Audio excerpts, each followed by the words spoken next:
cielos y mar, Dios de Israel. Ven con tu gloria y poder, vestido de fuerza y honor. Dios oye nuestro clamor, ven poderoso Rey.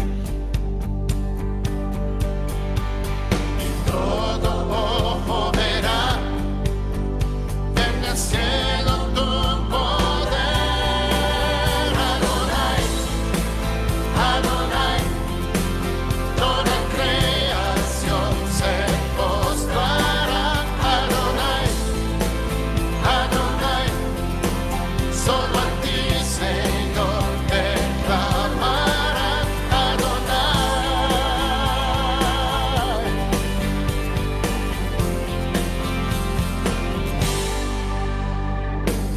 Espera Jerusalén, dándote alabanzas. A las puertas tú estás, te veremos salir. Y cuando cante Sion, Baruch haba Hashem. Adonai, Adonai, toda creación se postrará. Adonai, Adonai, solo a ti, Señor, te clamarán. Adonai, Adonai, toda creación se postrará. Adonai, Adonai, solo a ti, Señor, te clamarán. Adonai.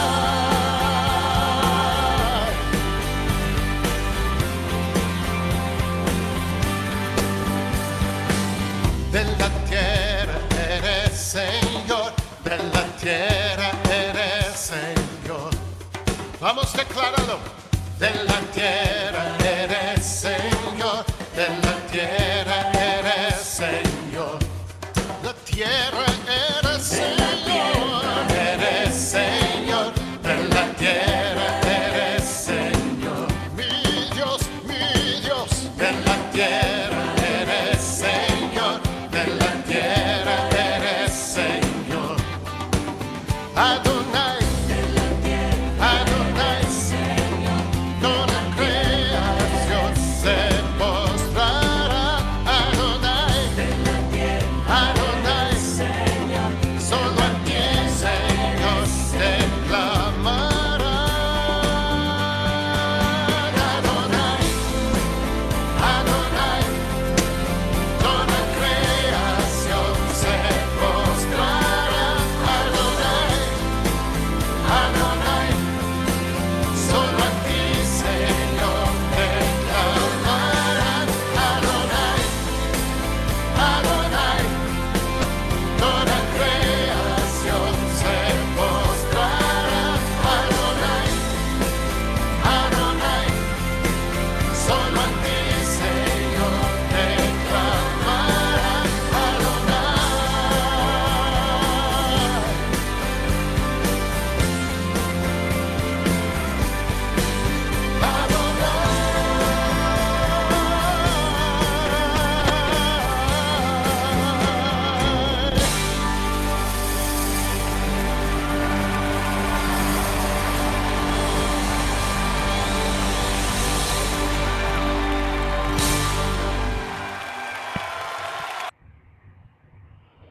Bendito Abacados, que estás en los cielos. Hoy te damos muchas gracias, Señor. Te damos muchas gracias por permitirnos llegar ante tu presencia, a aprender de tu Torah, a aprender de tu palabra, Señor. Gracias, Abba, por darnos la inteligencia y la sabiduría para poder ser un portador de tu palabra y poder cada día poder aprender más de tu maravillosa Torah. Esta petición y esto lo hacemos en el nombre de Yeshua HaMashiach. Amén. Bienvenidos, shalom, shalom para todos, hermanos. Shalom, shalom, hermano. Shabbat Bendiciones. shalom para Shalom, todos. shalom. Shalom, shalom, hermanito, bendiciones. Amén, gloria al Eterno. Baruch atah Yahweh, Eloheinu melech haolam. Bendito eres, Dios. Aleluya. Te bendecimos, te adoramos, Señor. Hermanos, bienvenidos al estudio de la maravillosa y preciosa Torá, que la hacemos en cada cierre de Shabbat.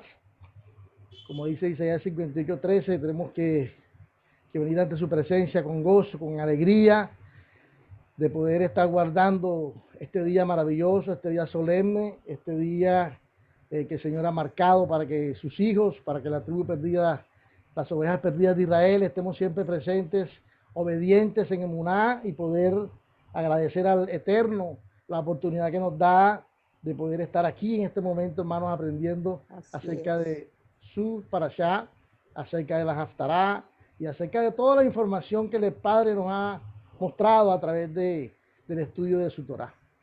Hermanos, hoy vamos a estudiar esta parashá, una parashá Vayetz, Vayetze. Es una parashá interesante, como todas. Una parashá que realmente, bueno, como todas son importantes, interesantes, porque nos llevan a estudiar más profundo, nos llevan a irnos más allá de lo que siempre hemos aprendido, a profundizar en la dulzura de lo que es el idioma hebreo, además que es lo que el Eterno siempre nos ha querido mostrar desde el principio, y que pues a veces por las denominaciones y por todas estas cosas siempre miramos lo que es la palabra del Eterno de otra forma. Nunca lo hicimos de esta manera concienzuda, de esta manera especial, sino la estamos haciendo hoy. La palabra de Vayetze, la parashá Vayetze, traduce al español la palabra hebrea y salió. Está basada en el libro de Génesis, en el libro de Bereshit, en hebreo, 28:10 al capítulo 32:3. Y después del capítulo 32:4 empezamos con otra parashá. Acuérdense que son 54 porciones de la palabra que se estudian al año, y estas porciones las estudiamos en todos los cierres de Shabbat. En este cierre de Shabbat todo el mundo, todo Israel está estudiando esta maravillosa porción de la Torá, una porción establecida desde hace 2000 años atrás. El mismo Yeshua la celebró. Por eso es maravilloso que podamos coincidir en muchos países con muchos hermanos en el estudio de esta porción bíblica que vamos a estudiar en este día. Por eso es maravilloso. Por eso es tenemos que sentirnos honrosos de que el Padre Eterno nos haya escogido aún antes de la salvación del mundo para poder estar aquí, hermanos, presentes, celebrando en este día de Shabbat, guardando esta señal que el Padre nos ha entregado a nosotros. Por eso vamos a seguir.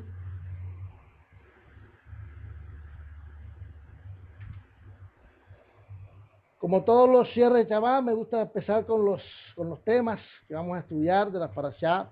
En este tema de la parashá Vayetze, nos habla del capítulo 28:10. Habla de Dios se aparece a Jacob en Betel.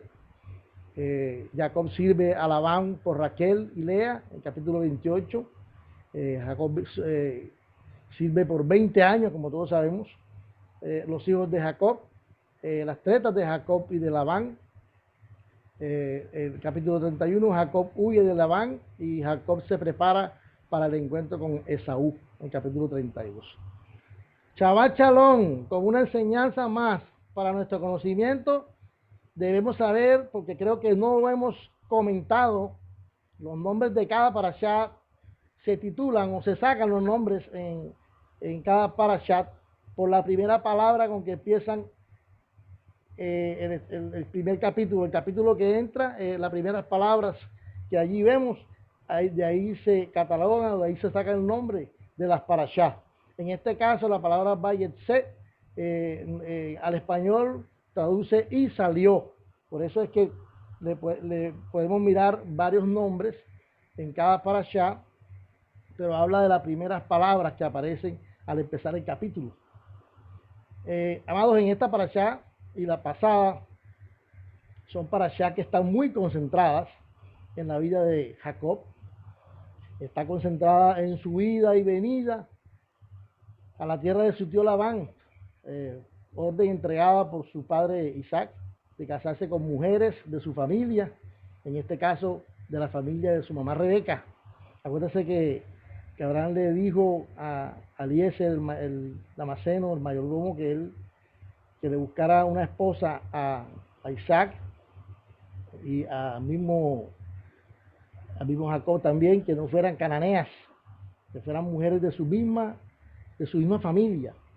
¿Esto con qué motivo? Con el motivo de que se encontrara con sus propias raíces y también evitar lo que los cananeos hacían, que eran muy idólatras y sacrificaban ídolos y eran muy idólatras en el sentido de idolatrar y adorar otros dioses. Por eso Abraham tenía claro esto y lo pidió, y lo mismo pasó con su nieto Jacob,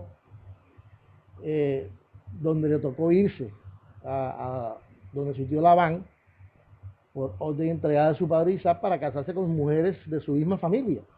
En este caso, la familia era de la misma familia de su mamá Rebeca, de parte de la mamá. Entonces, dirigiéndose hacia allá, se duerme y tiene un sueño con una escalera que estaba conectada directamente con el Señor. Luego llega hasta allá y se compromete con Raquel y con Lea, y por el tema de la dote, le tocó trabajar 7 años por cada una. Ya después, en el capítulo 30, está el tema de Labán y sus triquilluelas, pues le había robado, le bajó el sueldo, le cambió las políticas de donde él empezó primero, le cambió todo, mejor dicho. Le cambió el salario, y ya era tiempo de que Jacob saliera realmente de ese lugar, tal y como el Eterno le había dado. Por eso vemos la ida y venida de Jacob, los 20 años de trabajo.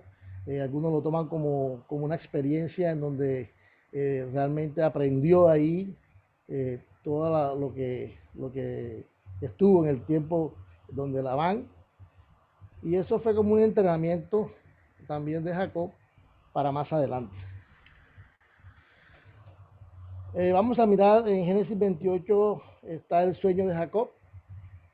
Vamos a leerlo un momentico y vamos a mirar el sueño de Jacob. Y salió Jacob de Beersheba y fue a Aram y se encontró con un lugar y durmió allí, porque ya el sol se había puesto, y tomó de las piedras de aquel lugar y puso a su cabecera. Se acostó en aquel lugar y soñó, y aquí una escalera que estaba apoyada en tierra y su cabeza tocaba en el cielo, y aquí ángeles de Dios que subían y descendían por ella, y aquí el Señor estaba encima de ella, el cual dijo: yo soy el Dios de Abraham tu padre y el Dios de Isaac. La tierra en que estás acostado te la daré a ti y a tu simiente, y será tu simiente como el polvo de la tierra, y te multiplicarás al occidente y al oriente y al aquilón y al mediodía, y todas las familias de la tierra serán benditas en ti y en tu simiente. El sueño de Jacob. En nuestra parashá, la Torá nos relata sobre el sueño de Jacob, y esto demostraba que antes de que a él le pasara algo, Dios ya le había dado una visión. Y un ejemplo tenemos al final de la parashá, cuando él ve la visión de los 2 campamentos de ángeles al encontrarse con Esaú. Pues ya él temía por la vida de su amada esposa, y con base a esta experiencia que él vivió acerca de esos 2 campamentos de ángeles que él soñó, armó 2 campamentos literales, por si mataban a uno, el otro se podía salvar. Y esta estrategia la tomó de ese momento donde vio esos 2 campamentos de ángeles divididos en 2. Entonces, la escalera en hebreo es la palabra sulam, y esto demostraba que Dios iba a estar permanentemente descendiendo sobre él y lo protegería.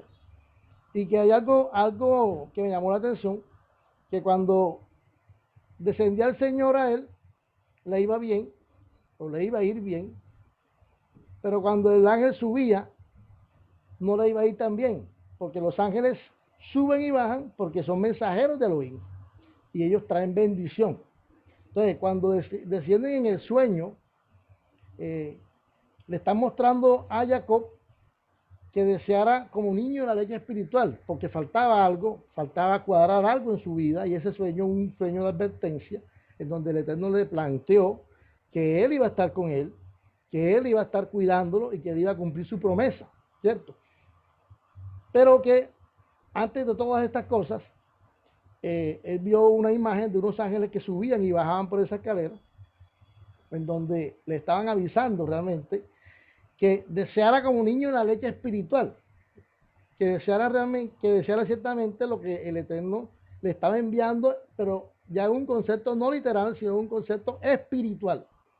Entonces, por eso le dice que deseara como niño la leche espiritual no adulterada, y le especifica y le dice, no vayas a tomar vino y hagas que te olvides de los mandamientos. Y eso fue lo que pasó. Hay un versículo que nosotros aprendimos, eso está en Efesios 5:18, donde dice que, eso lo repetimos mucho, no os embriaguéis con vino, el cual causa disolución, sino más bien ser lleno del Rúa, del Espíritu Santo, hablando entre nosotros con salmos, con himnos y cánticos espirituales, cantando y alabando al Señor con nuestros corazones. ¿Se acuerdan de ese versículo?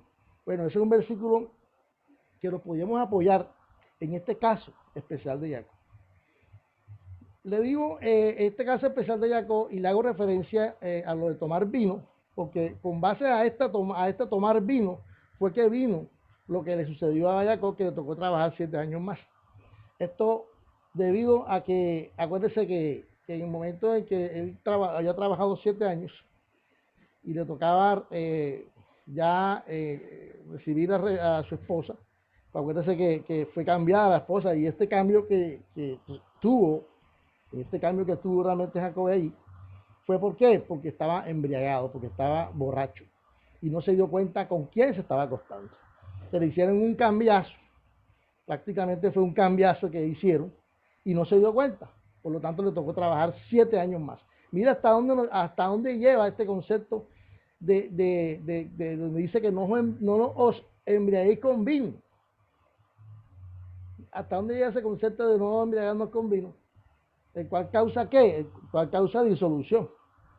Por eso dice que no vayas a tomar vino y hagas que te olvides de los mandamientos. Y eso fue lo que pasó realmente allí con Jacob. Se olvidó de los mandamientos, se olvidó de lo que los ángeles al subir y bajar le estaban diciendo en el sueño. Y esto fue lo que él hizo. El mismo caso también que vimos con Lot. ¿Se acuerdan? Que se emborrachó y hubo incesto con sus hijas, que tuvo relaciones con las hijas, los emborracharon también, y miren lo que pasó también con vino. Tenemos el caso de Noé también, que su hijo lo vio desnudo porque estaba borracho. Entonces podemos irnos dando cuenta que todas estas cosas se van conectando y al final tiene que ver mucho con el hecho de no vayas a tomar vino. El Eterno lo recalcó y se lo dijo nuevamente a Jacob. ¿Por qué? Porque a veces el tomar mucho vino hace olvidar los mandamientos y hace hacer cosas que normalmente no se hacen.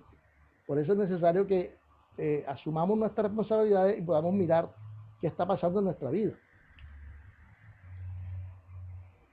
El sueño de Jacob. En el sueño Jacob ve una escalera.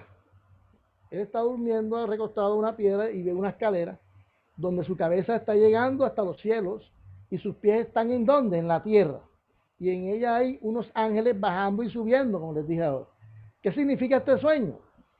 Hashem le prometió darle la tierra de Israel, la tierra prometida, la tierra de Canaán, y también que sus descendientes van a formar ¿qué? Una gran nación, como lo había prometido Abraham. En ti serán benditas todas las naciones del mundo. Y le aseguró que va a tener siempre la protección divina. Ese siempre va a estar, la protección divina del Eterno. No se dormirá el que guarda Israel.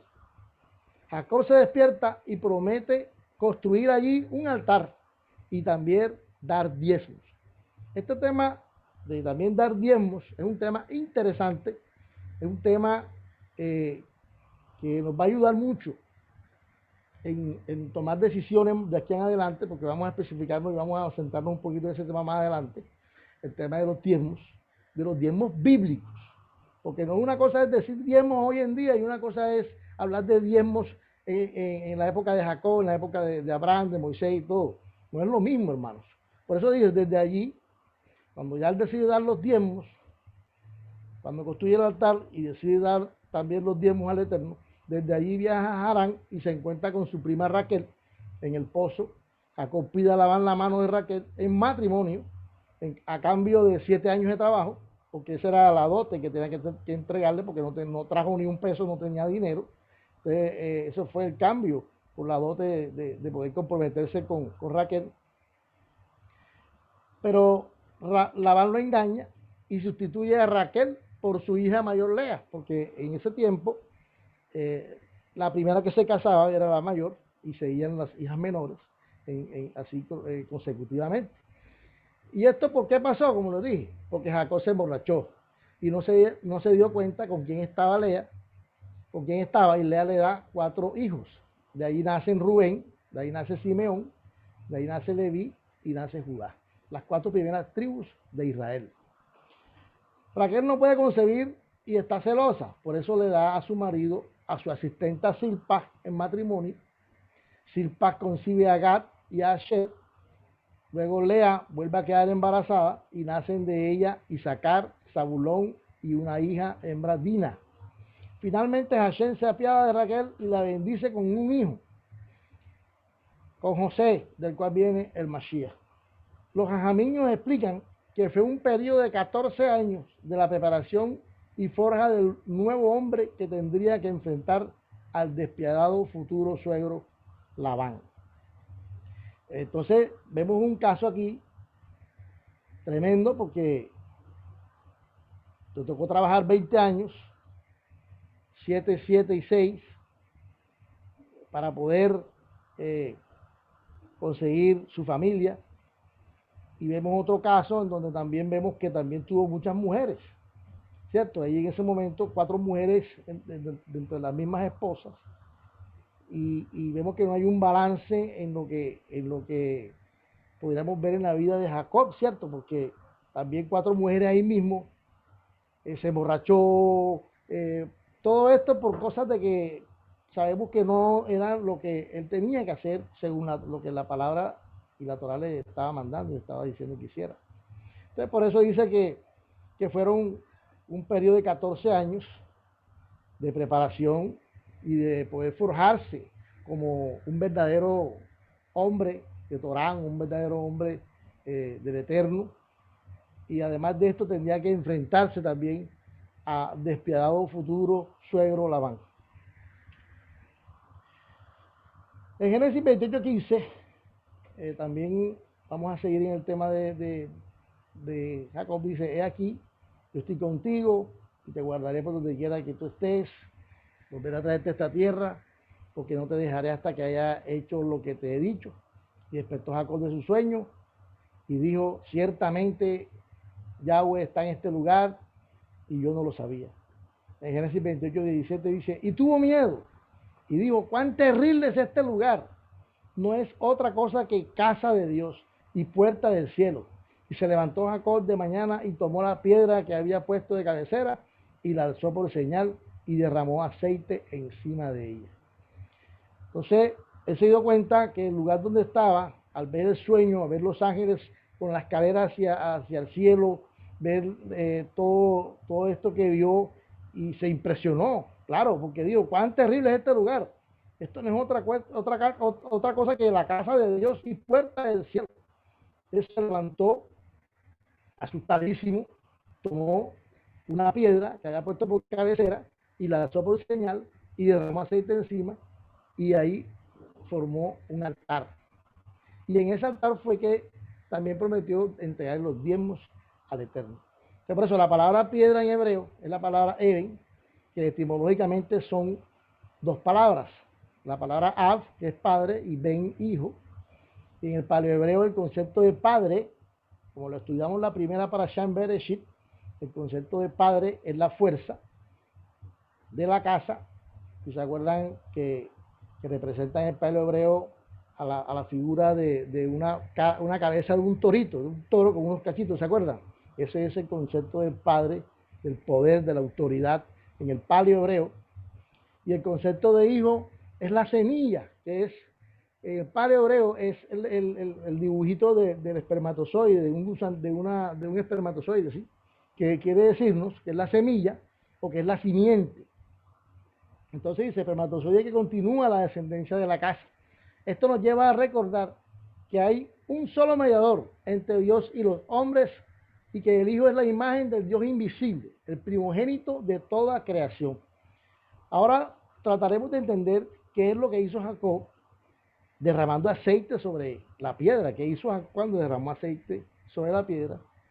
Y esto me llama mucho la atención porque este derramamiento de este aceite en las piedras, yo creo que muchos de los que estamos aquí vivimos esto en las congregaciones donde estábamos, que cogían unas piedras en los lugares donde supuestamente había mucha inmoralidad, donde había muchas fiestas, donde había mucha violencia, y cogían 12 piedras, me acuerdo yo, y las colocaban en los lugares más peligrosos, en los lugares donde había más, la gente tomaba más licor, donde había más inmundicia, y me acuerdo que le echaban el aceite ungido, y esto me trajo ese recuerdo de esos tiempos en donde se hacían esta clase de rituales y esta clase de ritos basados en esta ocasión, basados en este acontecimiento de lo que estaba haciendo Jacob en ese momento cuando él vio esa escalera en ese sueño. Pues mire hasta dónde nos lleva la imaginación y hasta dónde nos lleva el creer que estas cosas podemos nosotros aplicarlas literalmente a nuestra vida hoy en día con el tema de las piedras, el tema del aceite ungido y el tema de estas cosas, sabiendo que esto tiene otro concepto, tiene otro trasfondo espiritual, mucho más allá de lo que realmente miramos nosotros cuando estábamos en esos lugares. Entonces, mire, primero que todo, vamos a tratar de entender qué es lo que hizo Jacob cuando derramó aceite sobre la piedra. El aceite, ¿qué representa? El aceite representa unción. Unción. ¿Se acuerdan cuando estudiamos en el Mishkan, en el desierto, cuando los sacerdotes eran ungidos con el aceite, que lo hacían con el mejor aceite, que era con el aceite que eran recolectado de las aceitunas, ¿se acuerdan? Que eran machacadas. Era el mejor aceite y servía para ungir a los reyes, servía para ungir a los coanín, a los sacerdotes. Bueno, ese aceite que estamos hablando aquí. Entonces, el aceite que se utilizaba era un aceite que cuando se ungía a un rey o cuando se ungía a un sacerdote, simbólicamente Jacob está estableciendo el reinado y el sacerdocio del Padre y del Hijo. ¿En dónde? En ese lugar. Eso es lo que estaba pasando. Eso es lo que él determinó cuando él dijo, tuve miedo, ciertamente Yahweh está en este lugar, puerta del cielo es, y fue cuando él determinó hacer un altar en ese lugar. Entonces, ¿cuál es el lugar donde Jacob se acostó y donde ungió con aceite la piedra? Esa es una pregunta que tenemos que hacerlo, porque de pronto pensaremos, no, eso fue allá muy lejos, el desierto, eso fue, no. Ese lugar es el monte del templo de Jerusalén, hoy en día, el monte Moriah. Es un monte muy famoso, un monte que lo vamos a escuchar de aquí adelante en muchas ocasiones, porque es el mismo monte donde Abraham iba a sacrificar a su hijo y donde se le da la promesa que de él vendría la multitud de naciones. ¿Se acuerdan cuando iba a sacrificar a Abraham a su hijo? Bueno, ahí en ese monte Moriah fue el mismo monte donde tuvo el sueño Jacob. Entonces dice, ¿y qué representa el cuerpo de Jacob acostado con su cabeza sobre la roca en el monte del templo? Jacob, cuyo nombre fue cambiado por Israel, que significa el que gobierna con Dios, dice que Jacob ve una escalera. Ese lugar es el punto de encuentro entre el cielo y la tierra. Es el lugar donde se va a manifestar la presencia divina y de allí a todas las naciones de ese monte Moriah.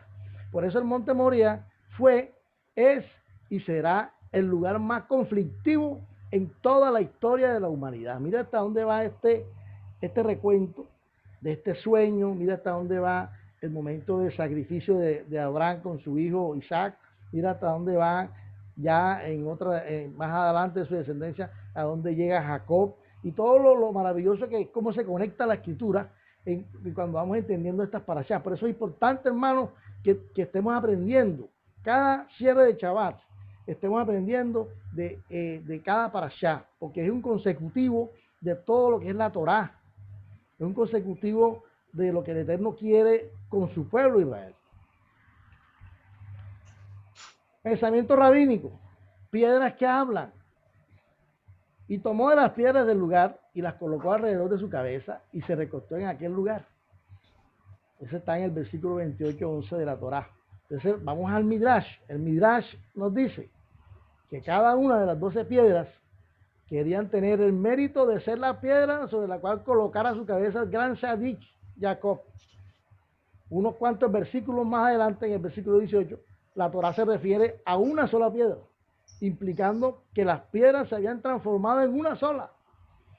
¿Qué significatividad tiene el hecho de que todas las piedras se transformen en una sola? O sea, ¿qué quiere decirnos el Eterno cuando todas las piedras se transforman en una sola piedra? Las 12 piedras, ¿qué simbolizan? Las 12 piedras simbolizan a las 12 tribus de Israel. La discusión que tenían las piedras era acerca de cuál era la tribu que constituía la esencia del pueblo judío. Las piedras peleaban entre ellas mismas según lo que dice el Midrash. Ojo, ¿cuál es el Midrash? El Midrash es la ley oral, el concepto rabínico. Entonces ellos dicen que las 12 piedras simbolizan a las 12 tribus de Israel y la discusión que tenían las piedras era acerca de cuál tribu que constituía la esencia del pueblo judío. Peleaban entre ellas mismas para ver quién era la que tenía la esencia del pueblo judío. Era Leví, con los sacerdotes que habrían de oficiar en el templo sagrado, o acaso era Isaacar, quien habría de estudiar Torah, o tal vez Zebulón, quien a través de sus negocios habría de sustentar a Isaacar para que pudiera estudiar Torah. Cada una de las piedras afirmaba ser ella la esencia del pueblo judío. Cada una de las piedras querían ser y tener la esencia del pueblo judío. Por separado, hasta que por fin Hashem los reunió a todas y las convirtió en una sola piedra, como dice la propia Torá. Pero qué de tan teso. Porque ninguna parte del pueblo judío por separado es su esencia, sino que la esencia de Israel reside en ¿qué? En su unidad, en ser Ejat. Pues solamente al estar unidos podemos cumplir con nuestro propósito, reflejar la unidad del Creador, quien une todas las cosas en una unidad, en Ejat.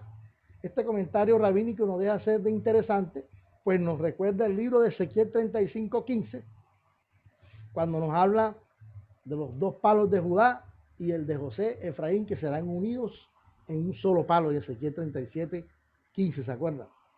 Ese es un trasfondo bíblico que podemos mirarlo también en el sentido de que parece ser algo, no parece ser algo literal, pero ahí nos podemos dar cuenta del significado de esas 12 piedras que simbolizan la tribu de Israel, y nos podemos dar cuenta también de esos 2 palos que habla Ezequiel 37:15, que nos dice que tiene en la mano está Judá y en la otra mano está José o la tribu de Efraín, y que de esos 2 palos el Eterno tocará uno y saldrá un solo pueblo.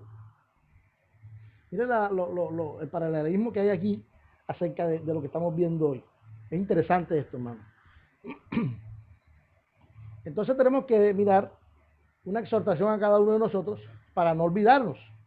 Hay sabiduría en este estudio de esta parashá cuando nos damos cuenta que Jacob, como hijo de las promesas de Abraham y descendiente directo del Mashiach, nos permite utilizar a nosotros, a las ovejas perdidas de la casa de Israel, este pasaje y esta parashá en cuanto a darnos cuenta que el hecho de que nos recostemos en la roca fuerte, quien es el Dios Todopoderoso, que es, siempre será nuestro escondedero en medio de las tormentas, hace que los ángeles desciendan y nos den bendiciones. Por eso hay una larga tradición que dice que Saúl y Jacob pudieron conocer y recibir la enseñanza de los hijos de Noé. Imagínense. Pues cuando ellos estaban vivos, ellos tenían aproximadamente 15 años cuando ellos murieron. O sea que ellos pudieron recibir la enseñanza directa de los hijos de Noé acerca de lo que fue el diluvio, acerca de lo que fue todas estas cosas. Pero ¿qué pasó? pudieron escuchar el relato del diluvio a primera mano cuando estuvieron vivos, pero nos damos cuenta que se les olvidó todo esto. También se les olvidó todo esto a Saúl y a Jacob. Y el hecho de que se nos olviden todas las cosas espirituales nos llama la atención lo que dice la palabra al decir ese versículo tan repetido y que todos decimos, que no seamos oidores olvidadizos, sino hacedores de su palabra. Pues el enemigo utiliza esa estrategia. ¿Cuál estrategia? Me hizo olvidar, se me olvidó. ¿Para qué lo hace? Para hacernos caer en su trampa. Nos permite que se nos olviden que no debemos ser sino oidores y no debemos ser oidores sino hacedores de su palabra. A ellos se les olvidó el hecho de que compartieron directamente con los hijos de Noé y les explicaron y les dijeron cómo había sido el diluvio. Y mucho tiempo después vemos todo lo que sucedió con Esaú y Jacob y la pelea interminable que hoy en día todavía la vemos reflejada en el mundo árabe con los israelitas. Entonces, el enemigo utiliza esa estrategia de me hizo olvidar o se me olvidó para hacernos caer en su trampa, hermanos. Por eso el olvido tiene origen, en el pecado. Por eso esta mañana Robert también creo que lo comentó y lo dijo algo de esto. El olvido tiene origen también en el pecado. David decía, ¿quién puede entender los errores? Por eso debemos estar atentos. Y la mejor manera de no olvidar es ser prácticamente de la escritura, ser hacedor, o sea, materializar algo o hacer algo visible y tangible. Algo interesante es que casi todas las palabras hebreas tienen origen en las cosas reales, en las cosas creadas. Como dice el libro de Romanos, cuando dice el eterno poder de Dios se hace visible en las cosas creadas, siendo entendida por medio de lo que ha sido hecho, no lo que no se ha hecho. Por eso es necesario que cada uno entendamos y tengamos esa emuná en reconocer que el Eterno está con nosotros, que no debemos olvidarnos de dónde venimos ni olvidarnos de lo que el Eterno ha hecho en nuestra vida.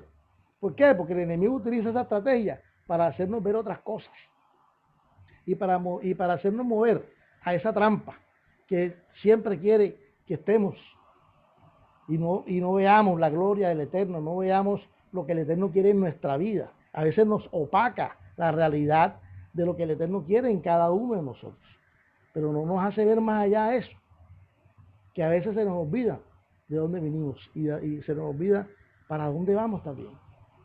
Es interesante esto también. Entonces, ya viendo este pasaje de Jacob, vamos a entrar a lo que le dije primero, al tema de los votos y el tema de los diezmos. Eso está en Génesis 28-22. Vamos a leer. Dice, Jacob hizo este voto. Si Yahweh Elohim está conmigo y me guarda en este camino que estoy viajando, dándome pan para comer y ropa para vestir, para que regrese a la casa de mi padre en Shalom, entonces Yahweh será mi Elohim. Y esta piedra que he puesto como piedra de señal será la casa de Elohim, y de todo lo que tú me des, yo fielmente regresaré una 10ª parte a ti. Me quise devolver un poco, ya que lo que vamos a mirar es un tema estupendo, a la vez espinoso,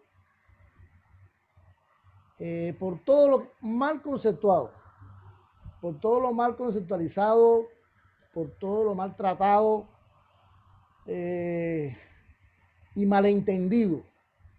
Más que todo eso es la palabra malentendido acerca de lo que es el tema del diezmo por el cristianismo, que hemos ido mucho más allá de lo que es realmente el diezmo bíblico.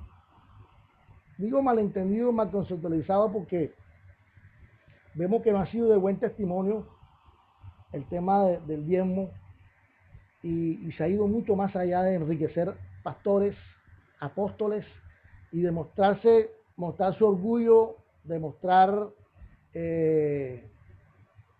su altivez en cuanto a quién tiene más cosas en cuanto a quién tiene más adeptos, quién tiene más personas, de quién tiene la iglesia más grande. Ese era el concepto, y ese es el concepto del tema que hoy vemos en las iglesias, en las congregaciones, sobre todo las congregaciones de la prosperidad, que es donde vemos todas estas cosas que se han salido mucho más allá del concepto bíblico de lo que es el diezmo. Porque si conocieran el concepto bíblico de lo que es el diezmo, no pasará esto que está pasando en el cristianismo. Por eso, para empezar, debemos entender qué era o qué es el diezmo judío. ¿Qué quiso el Eterno con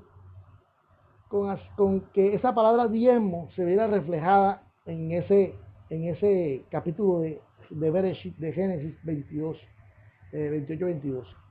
Entonces dice, porque el tema aquí es de un trasfondo hebreo, ¿cierto? El tema de los diezmos judíos en este momento es un tema de un trasfondo totalmente hebreo, no un trasfondo católico, no un trasfondo evangélico. Esto quiero que quede claro. El trasfondo de lo que estamos viendo aquí, en el caso de Abraham, en el caso de Jacob, era un trasfondo hebreo. Por eso no podemos trasladarnos a nuestro siglo y a decir que este fue el mismo concepto que Jacob y Abraham vieron, porque no es lo que tenemos que entender nosotros hoy en día. Y por eso es que por eso ha pasado lo que está pasando. Entonces, mire, primero que todo, el diezmo es un mandamiento entregado por el Eterno. De eso no hay duda, hermano. El diezmo es un mandamiento.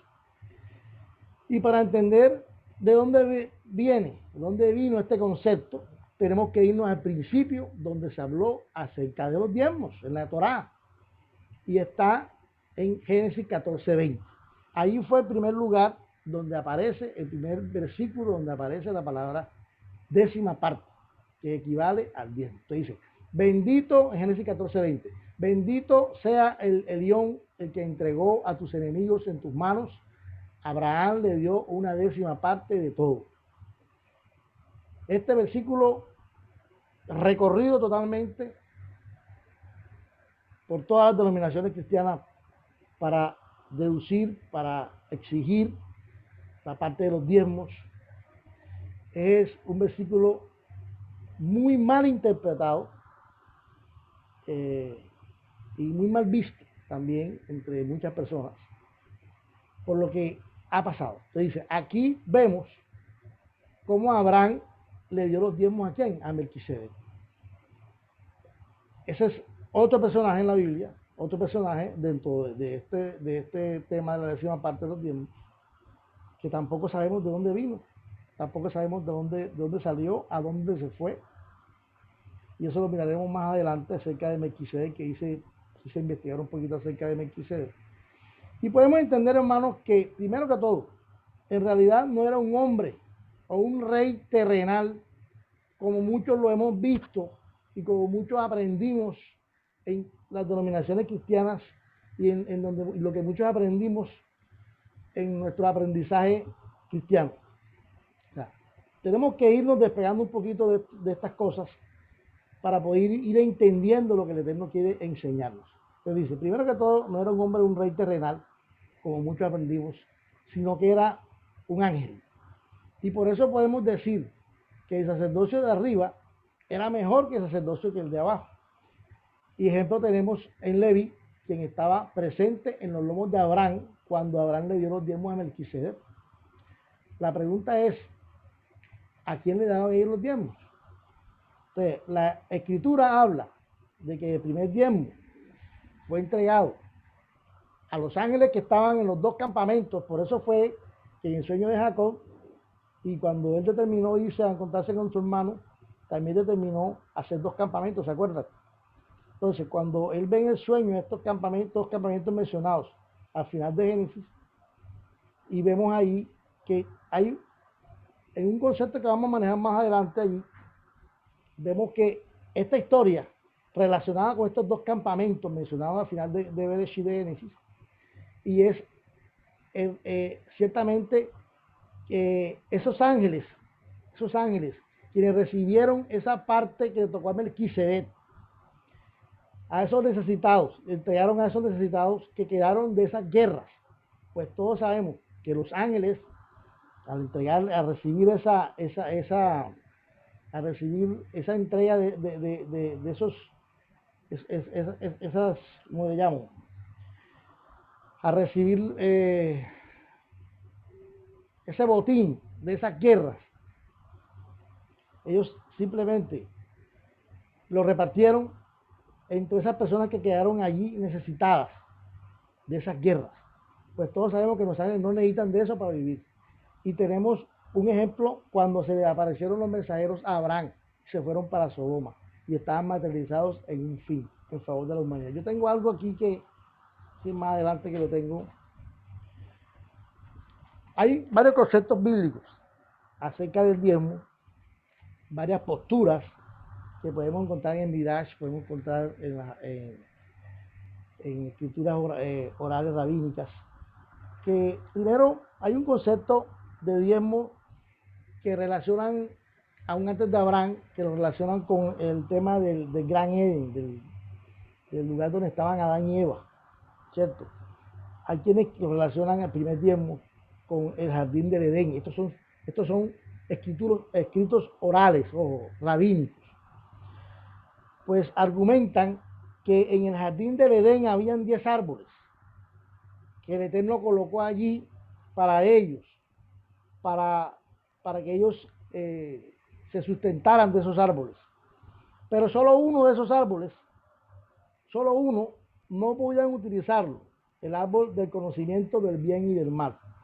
Este equivale, según lo que ellos dicen, al 10% o la décima parte de esos 10 árboles que estaban en el Edén. Entonces, 9 árboles podían ellos utilizarlo y de 9 árboles podían ellos favorecerse o tomar los frutos, pero de el árbol del conocimiento del bien y del mal, que equivalía a la décima parte, no podían tomarlo. Ese es un concepto el rabínico de la ley oral. También hay otro segundo caso, el caso de Caín y Abel. Caín, todos sabemos que era un agricultor y Abel era un ganadero, ¿cierto? Entonces dice, hay otro tema o concepto y una pregunta a la vez. Hay otro concepto de acerca de Midrash y de todas estas cosas y una pregunta a la vez. ¿Por qué se relaciona este tema de Caín y Abel con los diezmos? Si siempre hemos escuchado el tema de Caín y Abel con primicias o lo hemos escuchado como ofrendas, ¿cierto? Entonces dice, porque algunos dicen que el diezmo siempre precede o antecede a una ofrenda. Este es el concepto que tienen ellos. Dicen que el diezmo siempre antecede o precede a una ofrenda. ¿Quiere decir esto? Que ellos ya le habían dado la décima parte al Eterno basándose en el diezmo entregado por sus padres en el Edén, por Adán y Eva. Pues este es el primer lugar donde la palabra primicias aparece en la Biblia y es en plural. Y podría significar que Abel ofreció a Dios algunos corderos primogénitos del rebaño o unas ovejas, y por eso fue aceptada su ofrenda en vez de la de Caín. Entonces, mira a dónde va todo el trasfondo el trasfondo de la ley oral y todas estas cosas que nos llevan a veces a pensar mucho y a mirar situaciones que realmente se saben como, no dice, pero ¿cómo así? ¿Cierto? Y está el tercer caso, que sí es el que podemos mirar aquí en Génesis 14:20, que es el tema de Abraham, el diezmo de Abraham y de Melquisedec, donde lo podemos encontrar en Génesis 14:20, y nos habla de Melquisedec, que eso vamos a ver si lo buscamos, en Hebreos 7:3, que nos habla acerca de ese personaje enigmático, ese personaje misterioso, porque en realidad, si nos ponemos a preguntar, nos ponemos a escudriñar el tema de Melquisedec, pues en realidad no aparece nada de Melquisedec. Entonces mire lo que dice en Hebreos 7,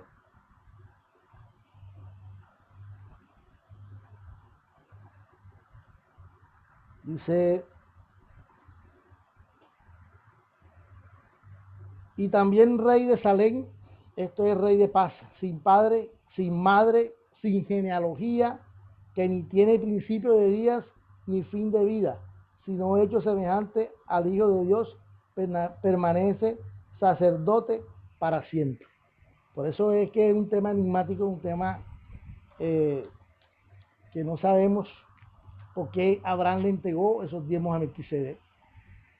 Si la guerra esos despojos, esos botines vinieron de una guerra entre 9 reyes, ¿cierto? Entonces, ¿qué hacía Melquisedec dentro de esos 9 reyes? ¿Qué pasó allí en ese momento? Esto lo vamos a mirar más adelante, que hice algo un poquito más interesante, pero vamos a entenderlo más, este tema de Melquisedec, que yo sé que no es fácil, pero vamos a ir mirando más adelante y adentrándonos más en la escritura para poder entender esto. El tema de los campamentos, de los 2 campamentos de ángeles que tuvo el sueño Jacob, todo esto se genera en el sueño y se demuestra al final del libro de Bereshit, cuando nos habla del Manaín, ¿se acuerda de campamento? Eran los 2 campamentos de ángeles. Y todo esto es importante e interesante que lo vamos a mirar. Vamos a mirar. Melquisedec, según Génesis 14:20, después de su separación, 4 reyes de Mesopotamia llevaron a Lot cautivo. 4 reyes llevaron a Lot, que quedaron al rey de Sodoma después de ganarles. No tenemos idea de dónde viene Melquisedec, cómo llega a estar en Canaán, cómo llegó a ser un adorador y un sacerdote del Dios verdadero, que eso es lo que dice la escritura, que era un sacerdote, un adorador del Dios verdadero. ¿Y cómo Abraham llegó a conocerlo? Solo sabemos que apareció ahí en ese momento de ese capítulo de Bereshit 28. Y el nombre Melquisedec tiene algo también maravilloso, sorprendente, que significa rey de justicia. Él es el rey de Salem. Salem es la original Jerusalén y Melquisedec es el sacerdote del Dios Altísimo. Imagínense esos títulos. Ese rey de donde sale, que no tiene inicio, que no tiene familia, no tiene genealogía, no sabe quién es, de a dónde se fue, porque no aparece más en la escritura, solamente en el libro de Hebreos, acá al final. Entonces, hay que aclarar que este diezmo que entregó Abraham, Abraham aquí, fue los despojos de la batalla. Entonces yo no me alcanzo a imaginar estos reyes peleando, 5 reyes contra 4 reyes. Ahora más adelante les voy a explicar cuáles son los reyes. Me gusta mucho este tema porque es interesante ver el significado de quiénes eran estos reyes y por qué estaban ahí esos reyes, quiénes eran.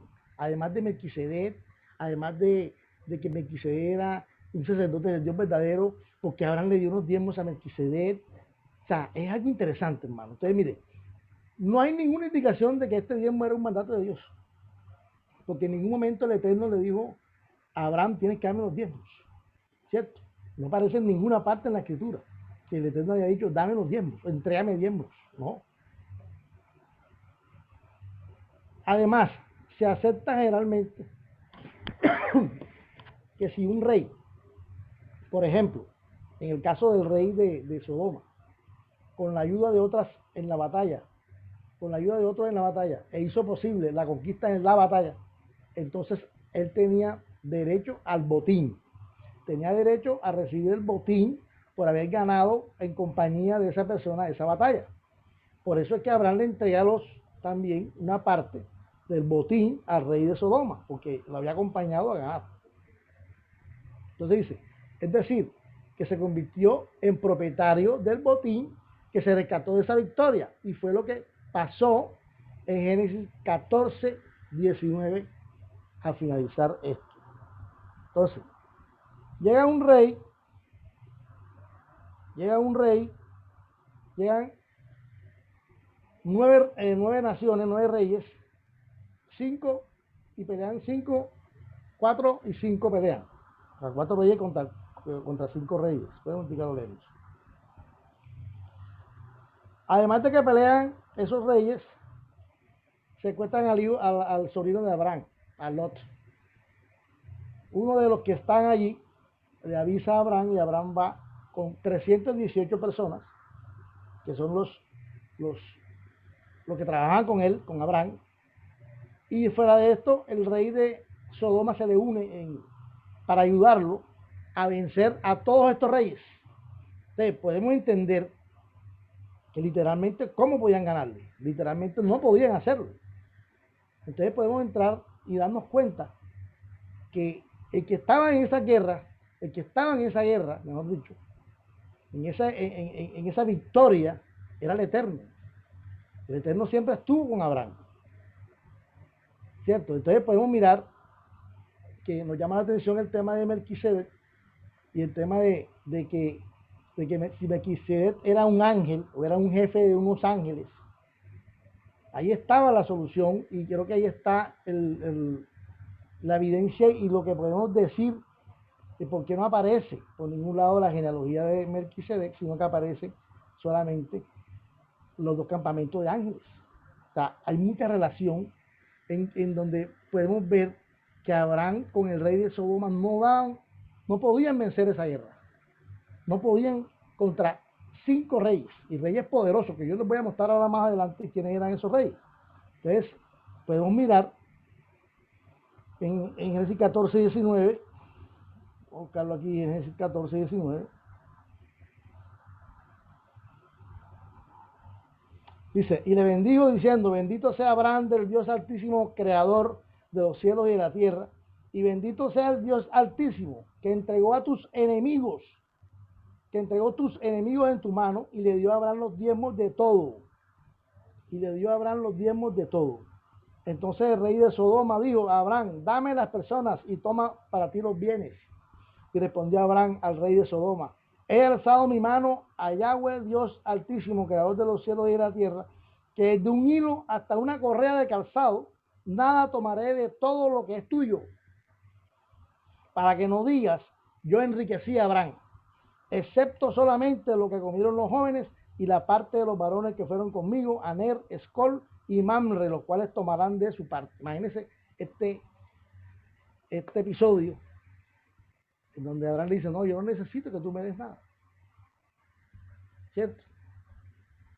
Solamente lo que mis hombres comieron y lo que le toca a estos señores, Escol, Aner y Mamre, que fueron los que le avisaron a Abraham que su sobrino Lot estaba secuestrado.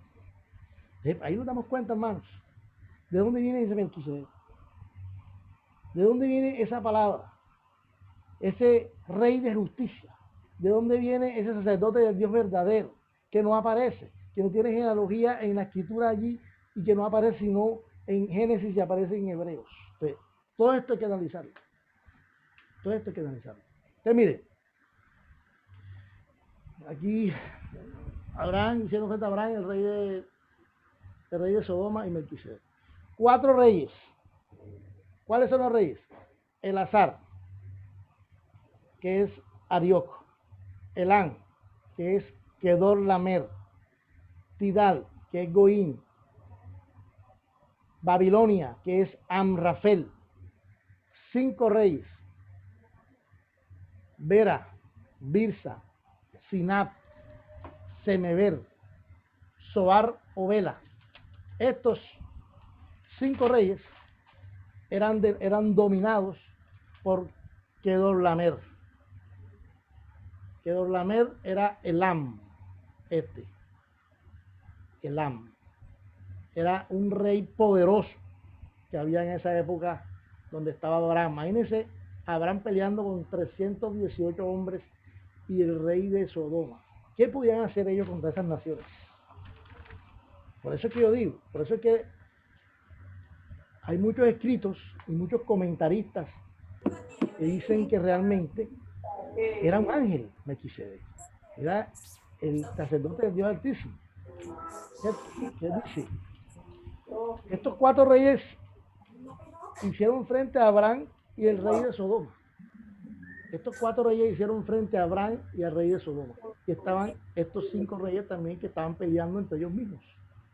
Le dice, 5 reyes eran dominados por Kedorlaomer, pero un año después se rebelaron. Todos estos que estaban aquí se le rebelaron a Elam. Todos estos reyes que estaban acá, Tidal, Arioc, Sinar, Amrafel, que eran, o sea, le estoy poniendo los nombres de los reyes. Y aquí están los nombres de las naciones, de los pueblos. Sinar era Amrafel. Elam era Kedorlaomer. Arioc era Elazar. Tidal era Goín, ¿cierto? 5 reyes de Sodoma. Entonces, dice, 5 reyes eran dominados por Kedorlaomer, pero un año después se rebelaron contra él y se reunieron en el valle del Mar Muerto y se enfrentaron. Pero ese valle estaba lleno de pozos de petróleo y cayeron y murieron muchos. El rey de Sodoma y Abraham con sus 318 personas fueron allá y los atacaron y ganaron. Y es donde aparece Melquisedec, rey de Salem, sacerdote del Dios Altísimo, y sacó pan y vino y bendijo a Abraham. Ya vieron lo que les expliqué allí, el comentario ese. Entonces, vemos que aquí hay una nación que no encontraba que era, esa es la nación de Zoar, es la misma Zoar o Belá, que está en Génesis 19:22. Génesis 19:22, interesante también, que era una ciudad de refugio. ¿Se acuerdan que los ángeles le dijeron al hombre, sal de allí? Y él le dijo, no, llévenme a Zoar. Llévenme a Zoar, porque yo sé que hasta allá no llega la destrucción.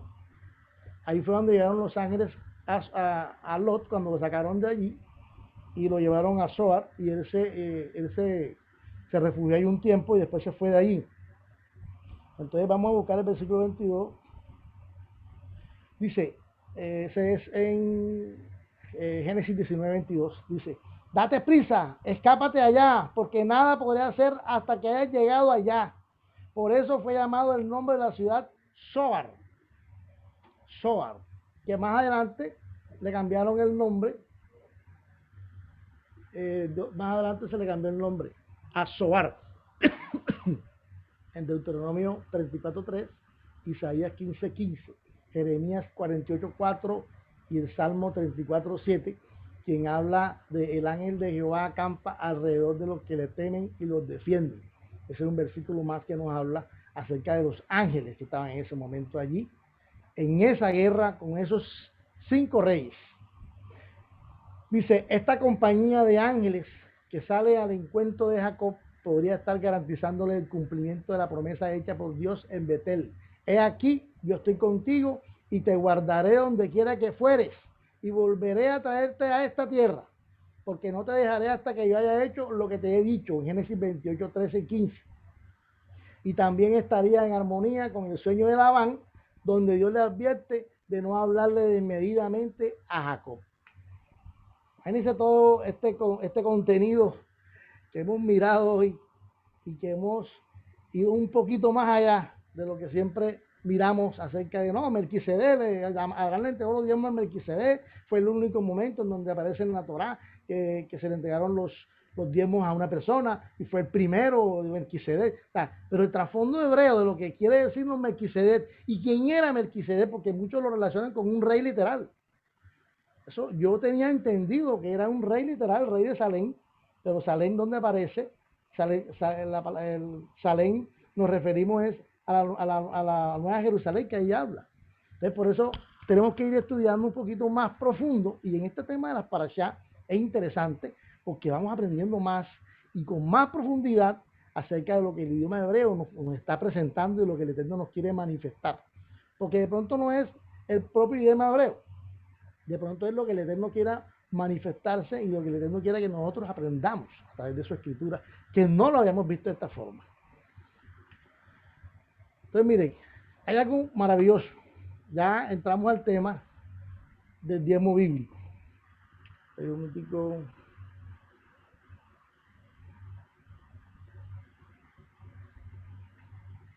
Hay un cuadro que me llamó mucho la atención, que lo había visto primero, pero no me acordaba dónde estaba. Y y lo vi en una parashá, y el tema del diezmo bíblico va más allá, hermano, de lo que hoy conocemos como ese diezmo bíblico, entre comillas, que hoy conocemos. No es nada parecido. Mire el trasfondo bíblico y hebreo de lo que es lo que el Eterno quiere y lo que el Eterno siempre dispuso con respecto al diezmo. Los diezmos en Israel habían dos diezmos, ¿cierto?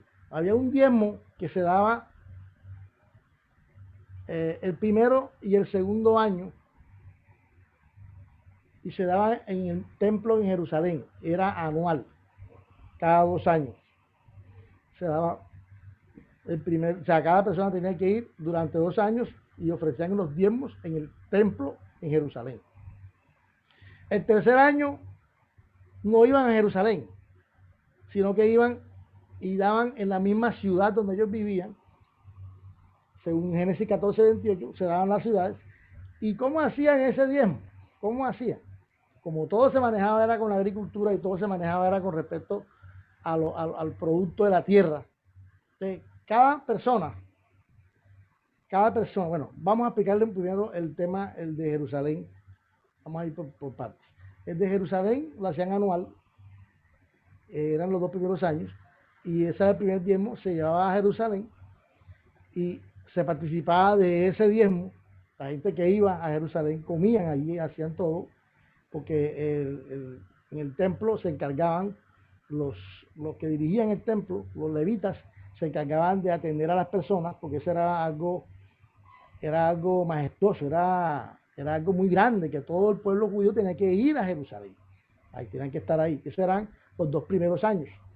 Con ese diezmo participaban de la comida, comían, estaban siempre ahí en el templo, se acumulaban en el templo y los levitas distribuían las comidas para la gente, habían comedores, había toda clase para que la gente estuviera allí en el templo.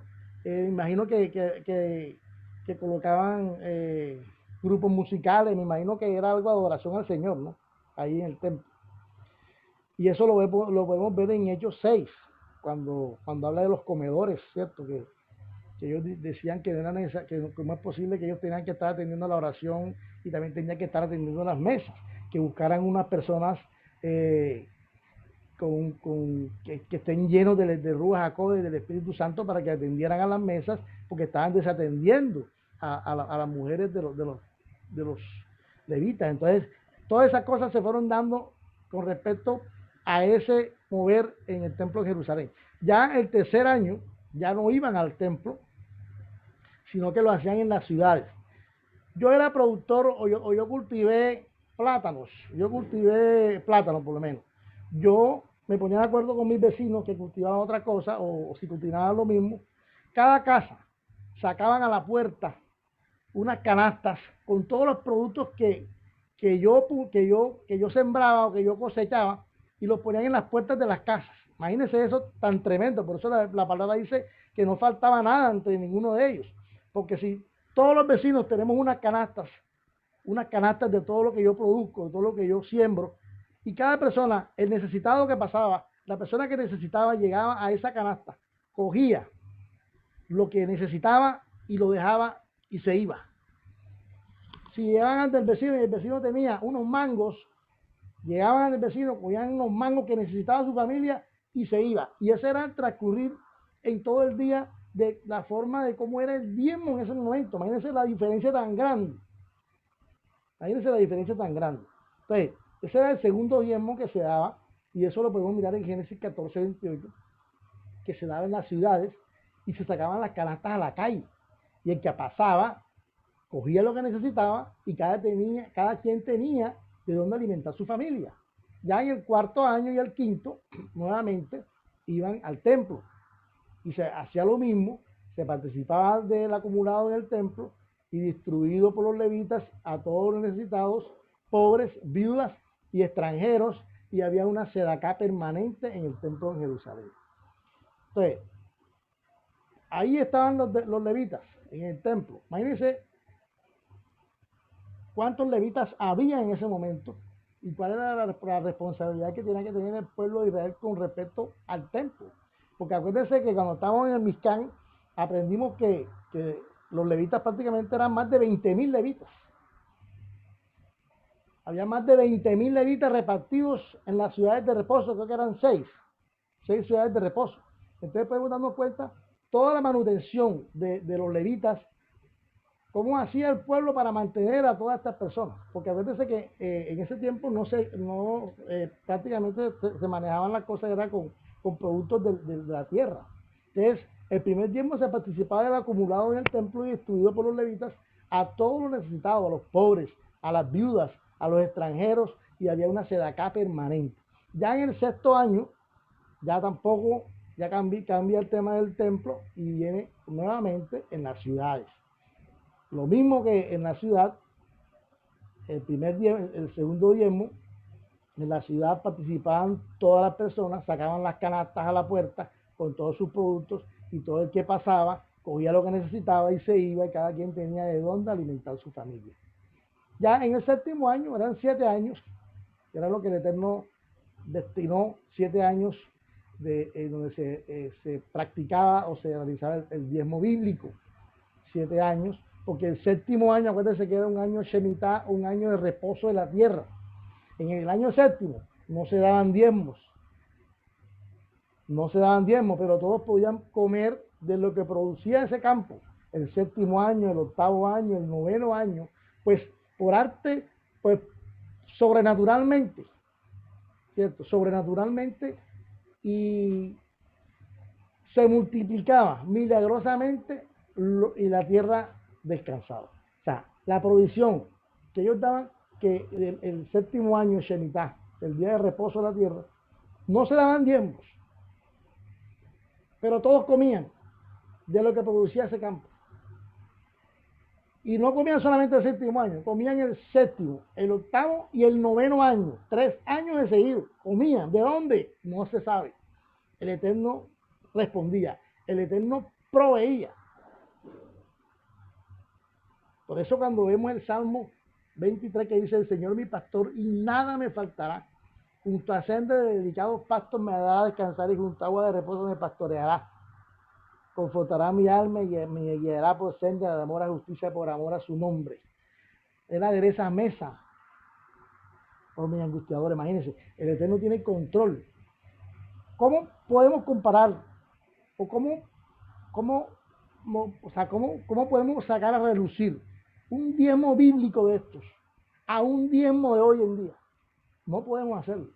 Hay una diferencia muy grande.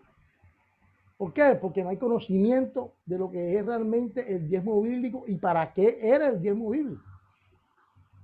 Tenemos que recordar también que la importancia del diezmo era para las viudas, para los extranjeros y para los huérfanos. Esa era la prioridad del Eterno. Porque acuérdense que la palabra dice que los pobres siempre estarán entre nosotros. Y era algo maravilloso que si nosotros se implementaría esto en este tiempo, no estuviéramos todos bien. O sea, no hubiera esa necesidad y esto que hay hoy en día. Pero este concepto bíblico desapareció totalmente. Y ustedes saben cómo desapareció, por dónde. En el año 325 también desaparecieron todo con respecto a las leyes judías y todo lo que tenía que ver con judíos. ¿Cierto? Entonces, ahí vamos dándonos cuenta de lo importante que es el concepto histórico y el concepto hebreo básico realmente de lo que lo que el Eterno quería que el pueblo de Israel tuviera y viviera con esa coinonía y con ese amor al prójimo que hoy en día ¿dónde está? ¿Dónde está? Entonces mire, toda la 10ª parte dada de la tierra, ya sea de cerá, plantada o fruto de los árboles, pertenece a Yahweh. Es Kadosh para Yahweh.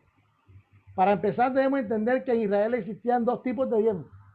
Uno se daba cada 2 años en Jerusalén y el otro diezmo se daba en el tercer año en las ciudades y así consecutivamente hasta el año 7, que era el año Shemitah. En Jerusalén se acumulaba en el templo y los levitas hacían la distribución, pues en el templo había un sistema muy organizado de planillas listas, listados de quienes recibían la ayuda diaria, porque esa era otra cosa. La ayuda que se hacía en el templo era una ayuda diaria y estaban todos los pobres de la ciudad, todos los que eran pobres, todos los necesitados, todos los huérfanos, todas las viudas estaban en un listado en el templo por los levitas. Y cada viuda, cada huérfano y cada extranjero también que estaba en esas ciudades recibía un valor. En ese tiempo eran 2 dracmas, lo que recibían diario, ojo, eso era diario. Cada persona es como cuando hablamos hoy del subsidio para las personas mayores para las personas mayores de 60 años aquí. No me acuerdo de ese subsidio, no se acuerda cómo se llama. Subsidio familiar, creo que es algo así, ¿no?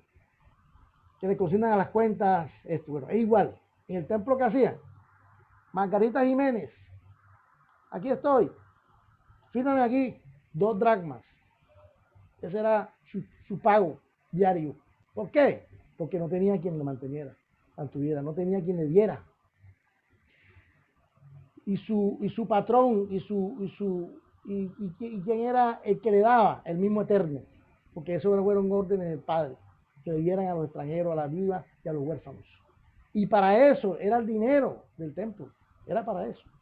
Dice, estaba organizado con planillas de todo lo que tenía, dando a entender que el templo, dice, los levitas hacían la distribución, pues en el templo había un sistema muy organizado de planillas listas de quienes reciben la ayuda diaria. Y de ahí el ejemplo de Yeshua cuando dice que la viuda dio de todo lo que tenía, dando a entender que el templo daba por día del fondo un subsidio de ayuda para las viudas que era de 2 dracmas. ¿Se acuerdan de ese pasaje bíblico? En donde el Eterno dice, me he dado cuenta que había un poco de ricos dando y la mujer que estaba ahí, la mujer de la dracma, dio lo único que tenía. ¿Qué era lo único que tenía? 2 dracmas. Era lo que le había pagado el fondo de la iglesia, del templo, por el día de ella y lo dio todo. Eso fue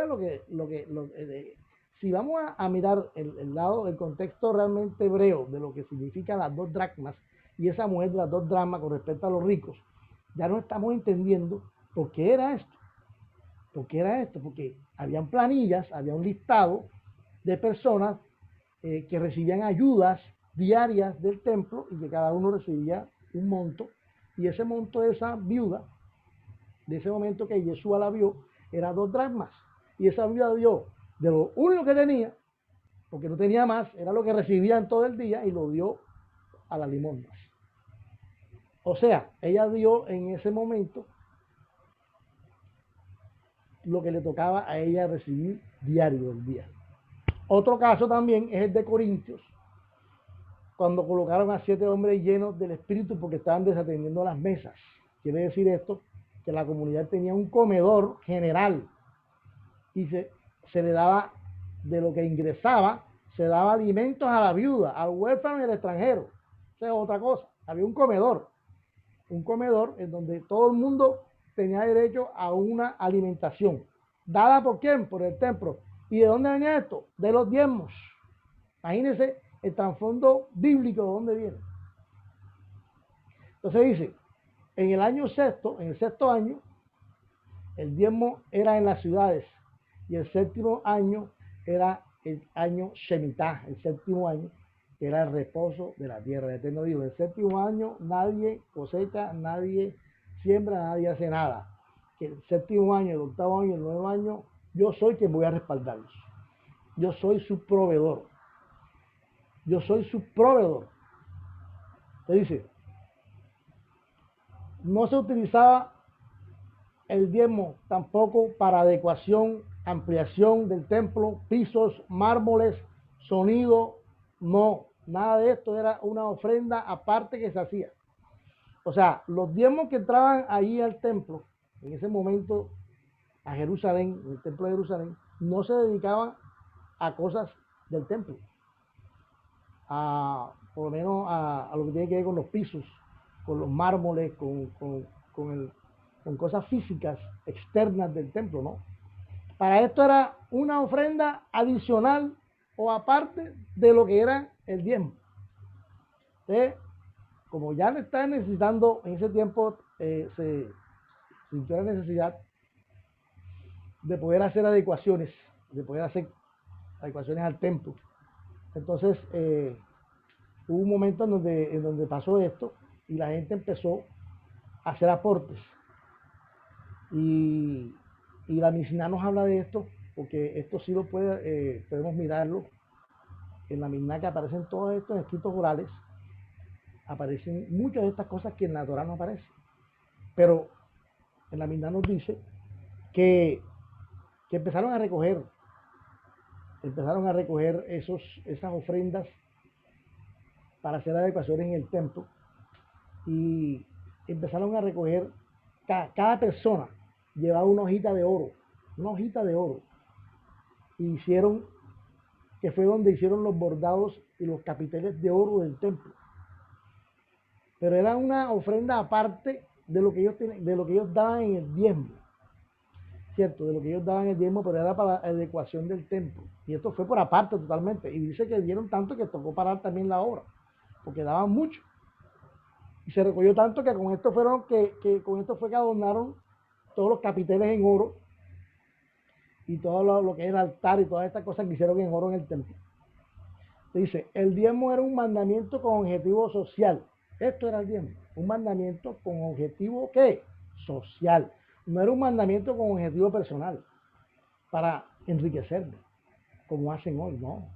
Era un mandamiento, porque es un mandamiento. El diezmo es un mandamiento. Aunque queramos decir que no hay templo, aunque queramos decir que no hay levitas, que no tenemos que ir a Jerusalén, pero hermano, es un mandamiento. Es un mandamiento con un objetivo social. Que lo hayan querido cambiar hoy en día por objetivos personales y de enriquecimiento, ya es otra cosa. Pero el Eterno lo ve como un mandamiento. Por eso cada uno de nosotros tenemos que dar.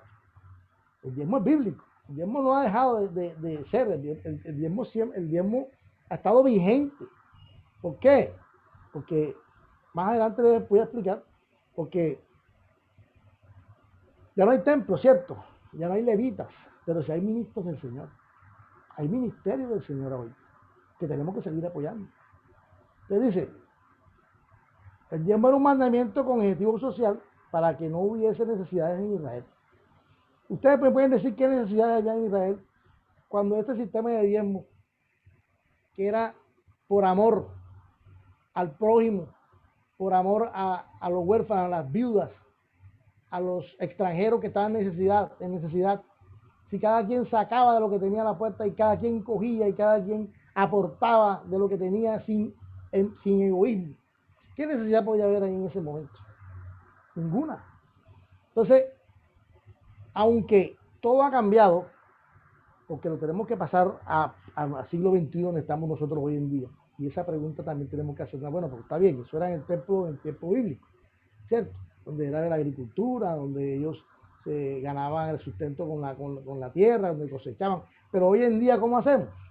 Te dice, aunque todo ha cambiado, pues ya no somos agricultores, ya no hay templo, ya no hay levitas, ya esto no es anual, porque ya los pagos son quincenales, son mensuales. Esto todo ha cambiado, todo es diferente.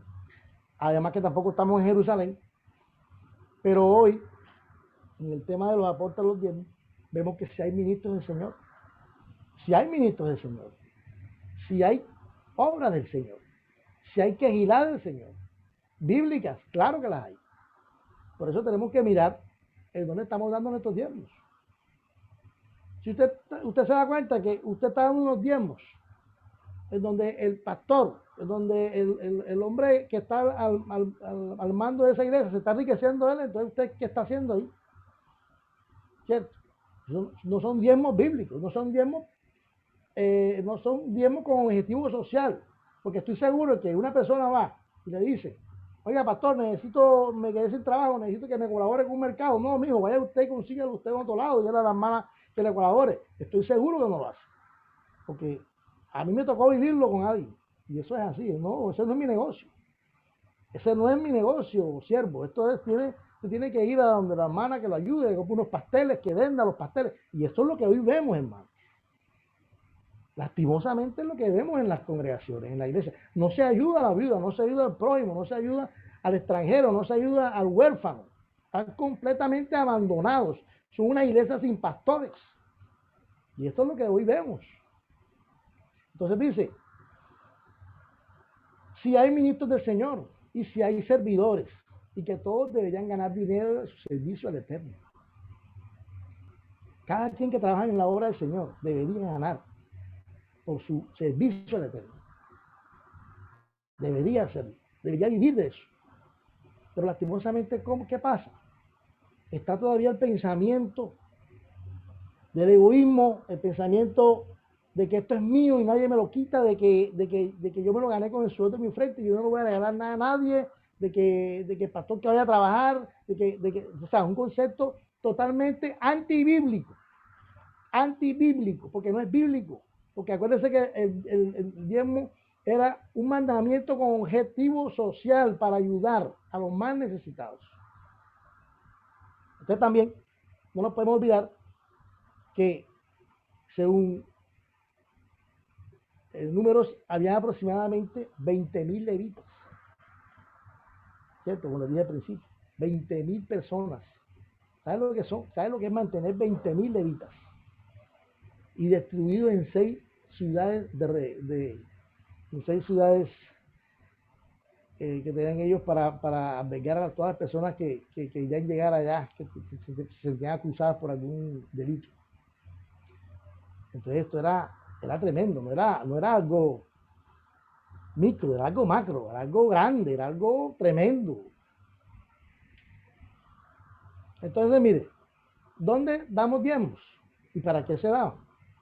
Por eso Abraham dio diezmos de todo. Y eso es lo que podemos entender hoy en día. Que no solo fueron diezmos de especies, sino de todo. O sea, nuestros diezmos hoy deberían ser utilizados para bien de la comunidad y sedacá de entre nuestros hermanos, no para otras cosas no importantes, como es el caso de aquí de equipos u otros pagos. Pues si se quiere hacer algo de estas características, se deberían pedir una ofrenda aparte. Pero esto no es de los diezmos, porque los diezmos ya sabemos que es con un objetivo social, y esto tenemos que tenerlo claro, y esto es lo que el Eterno a través de la Torá nos lo está diciendo. Yo no te he dado los diezmos para que tú hagas estas cosas y estas cosas, no, yo te he dado los diezmos para que tú te conviertas, para que lo hagas una obra social, para que participen tus propios hermanos, para que tú ames a tu prójimo como a ti mismo. Te dice, el diezmo se tiene que dar de lo que tú recibas, y al tiempo que tú recibas, apártalo. Así sea un confite, así sea una aceituna, pero tú no puedes llegar con las manos vacías. Ese es el concepto de lo que el Eterno quiere y de lo que dice en la palabra, porque dice que no puede llegar al templo del Eterno con las manos vacías. Que nos hacemos los locos es otra cosa, pero eso tenemos que hacerlo. No podemos llegar a una fiesta del Eterno con las manos vacías. No podemos llegar a un cierre de Shabbat, de acuerdo a como cada quien diezme, pero si lo hacemos mensual, si lo hacemos semanal, si damos por parte lo damos, pero lo importante es que tenemos que darlo, ¿cierto? Y esto es el concepto bíblico. Ojo, no estoy diciendo que es lo que hoy vemos en los templos cristianos, lo que hoy vemos en los pastores enriquecidos, no es así. Porque yo creo que todo esto no tiene porque haber estos pastores fraudulentos, ricos, no tiene que haber en las congregaciones. No puede haberlos. No puede haberlos. Todos decían, Pablo decía, dame del pan necesario para vivir. ¿Qué dijo Jacob? Dame del alimento y dame del vestido. Él no dijo, dame dinero para un carro, no. Él dijo, dame el alimento y dame el vestido y tráeme con bien a donde yo salgo. Eso fue lo que dijo Jacob. Y eso fue lo que el Eterno mira en cada uno de nosotros. Dice, es para la participación de los necesitados e incluye aún aquellos que diezman y lo necesitan por alguna necesidad futura. El hecho de que yo diezme, el hecho de que yo sea un diezmador, no me exime a que algún día yo le pueda decir, Roe, qué pena con usted, pero este mes no tengo ni un peso. Ayúdeme que necesito pagar un servicio. O sea, eso es algo que es para eso. Ya que se dé para costumbre es otra cosa, pero el diezmo es para eso, para cumplir una orden, un propósito social. Acuérdense que siempre se lo he dicho, cumplir un orden social. Les dice, el diezmo no puede empobrecer a nadie, pues el diezmo bíblico, ojo, el diezmo bíblico se computa sobre el neto de tus ingresos totales y tiene precio que tú te disciplines con tus gastos. ¿Cuál es el propósito del neto? ¿Cuál es el propósito del diezmo bíblico? El diezmo bíblico permitía una estabilidad, una equidad. El diezmo bíblico no permite que tú seas rico, que tú seas más rico que tu hermano. No permite eso.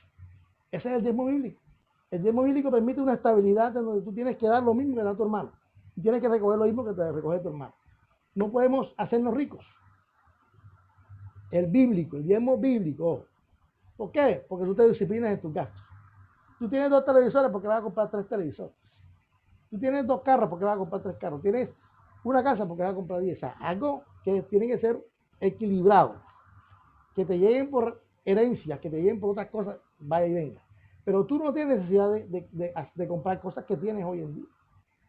Y esto es lo que tenemos que analizar. ¿Cierto? Entonces, miren, esto ayuda a entender por qué el Señor nos dice que no debemos pedir prestado a incrédulos. Pues debemos tener una cultura financiera bíblica. Evita endeudarte al máximo, porque es que cuando no somos bíblicos, ya creemos que con dar el 100% nos va a dar eterno el 400%. No, tenemos que ser bíblicos, tenemos que saber que todo tiene que ser con medidas, todo que tiene que ser con medidas, bien organizado.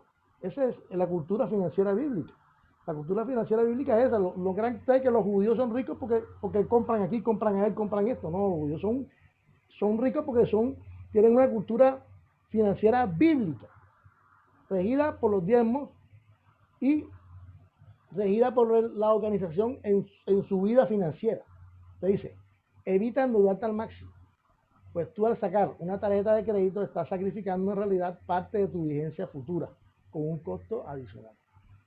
Sacamos una tarjeta de crédito, tengo 5 millones de cupos, no creas tú que esa plata, esos 5 millones son tuyos. Primero que todo, no son tuyos. No hacen parte de lo que tú dispones, sino de una vigencia futura que tienes que pagar con interés. Eso es lo que cada uno de nosotros tenemos que entender cuando tenemos estos créditos, ¿cierto? No son de nosotros esos dineros son del banco. El banco te lo amortiza, el banco te lo da con unos intereses que tú vas a pagar más adelante. No creas que esos 5 millones de cupos son disponibles tuyos, no son tuyos, tienes que pagarlos, pero tienes que medirte en estos gastos, porque eso es un costo adicional, se convierten en costos adicionales, no es tuyo realmente, ¿ok? Por eso es recomendable diferir las cuotas de compras mínimas pequeñas a 1 o a 2 letras. Vas a comprar 200,000 pesos, ponla una letra, ponla 2 letras. No vas a poner 200,000 pesos a un año o 200,000 pesos a 36 meses. No lo hagas nunca, porque vas a tener un déficit, vas a estar pagando al banco. Hay quienes dicen que si vas a comprar más de 1,000,000, difiérelo a 12 letras, a 24 letras, lo que más puedas, porque ya es una cantidad grande, ¿cierto? Entonces, por eso digo yo, todas estas cosas, alguien que está viendo de pronto dirá, pero este señor, ¿por qué se va al lado de la economía, de los diezmos, se va al lado de las tarjetas de crédito? No, es que si nosotros tenemos una cultura financiera bíblica, que es la que estamos viendo, nos damos cuenta que estamos realmente viendo lo que tenemos en la mano y lo que el Eterno nos está dando, y lo que el Eterno nos permite tener, no tener más allá de lo que no podemos tener. Entonces, dice que el hecho de diezmar hoy en día es bíblico, pues aún el levita también daba su diezmo de lo que recibía, o era un diezmo de diezmo, pero los levitas también daban de sus diezmos. Los levitas recibían su pago, y aparte de su pago, ellos también daban al templo de su pago, y eso fue determinado por el Eterno. Esto fue determinado por el Eterno, que ellos también tendrían que dar, porque ellos no tienen heredad, ellos no tenían heredad. Ellos no heredaban, solamente recibían de lo que el pueblo daba. Pero ellos decían, el Eterno dijo, está bien, tú recibes de lo que el pueblo te da, pero de lo que tú recibes del pueblo también tienes que dar diezmos. Entonces imagínense todo lo que vemos y todo lo que han sacado hoy en día, que ni siquiera los pastores están diezmando, porque eso es de ellos. Al contrario, la gente tiene que darle, comprar los carros a los pastores y comprarle todos los regalos, y ellos no gastan ni un peso. Entonces no es así, hermano, no es así el diezmo bíblico. En el tiempo de Pablo se menciona que él en Corintios recogió fondos y ofrendas por la hambruna que existía en ese momento. Y recogió de todas partes, porque no había dinero, había hambre, había una situación tremenda de hambruna en ese momento, como las hambrunas que siempre se han presentado en la escritura, como lo dijo Roy esta mañana, siempre el hambre siempre ha estado, porque siempre, así como el tema de los pobres siempre estarán, así siempre va a estar el hambre en muchas situaciones.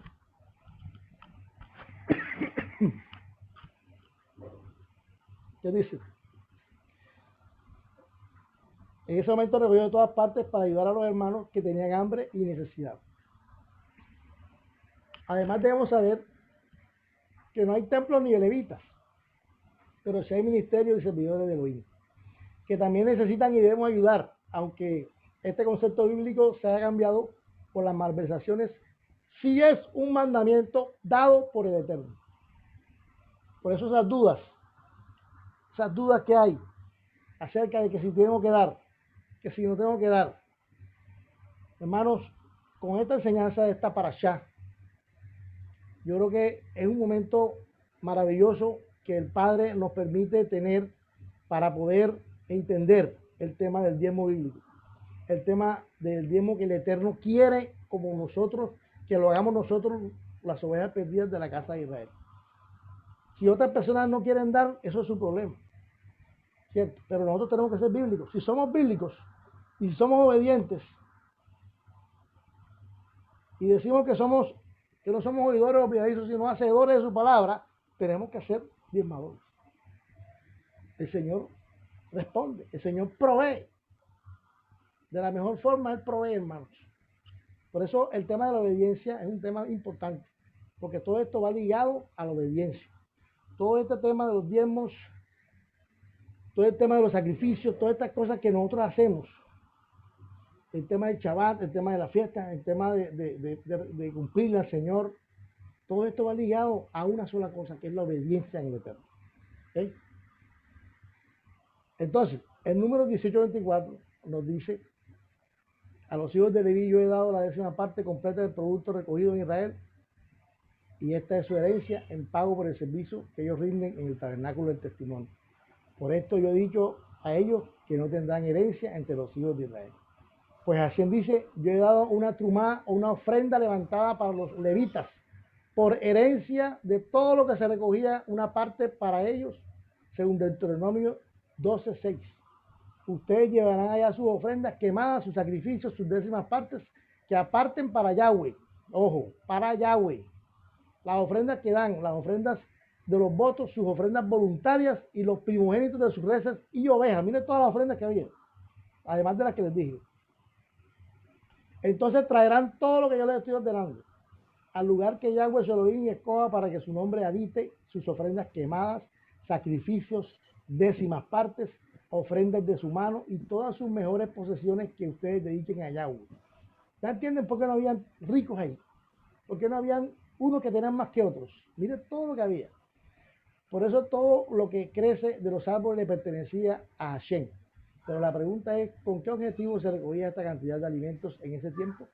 Y hay una sola respuesta que el Padre nos habla hoy y recalca en toda la escritura, y es el prójimo, el amor al prójimo. Siempre ha sido la respuesta. Los necesitados, los pobres, porque siempre estarán con nosotros. Algo que Yeshua lo dijo, los pobres siempre estarán con ustedes. Y no creamos que por no tener un día de comida o nos falte para el bus, ya somos pobres. No. el concepto de pobres, tenemos que ir averiguando cuáles son los pobres. Porque a veces creemos, porque vivimos alquilados, somos pobres. A veces creemos porque no tenemos un carro o una moto, somos pobres. Y no es así. No es así. La pobreza está en la mente, mi hermano. Eso lo escuché por ahí y es verdad. Por eso hay personas necesitadas, muy necesitadas, que tenemos que ayudarlas. Tenemos que aplicar la sedacá. De lo que el Eterno nos ha dado, de lo poco o lo mucho que Él nos regala, también tenemos que practicar esas buenas obras con aquellas personas que necesitan de verdad. Porque hay muchos necesitados, hay mucha gente que necesita de nosotros. Aunque nos ganemos un mínimo, a esa persona le sirven 10,000 pesos, le sirven 5,000 pesos. Aunque lo veamos, no, yo no tengo para dar, yo no tengo 500,000 pesos para dar, pero si tienes 5,000, si tienes 10,000. Eso es lo que el Eterno te pide que lo hagas. Y no te pide la cantidad, te pide lo que tú hagas con tu corazón. Amén. Por eso el Eterno conoce la situación de cada uno de ellos y por eso nos pide nunca abandonarlos. Shabbat Shalom, mi hermano. Se les ama en Cristo, se les ama en el Señor. Shabbat Shalom.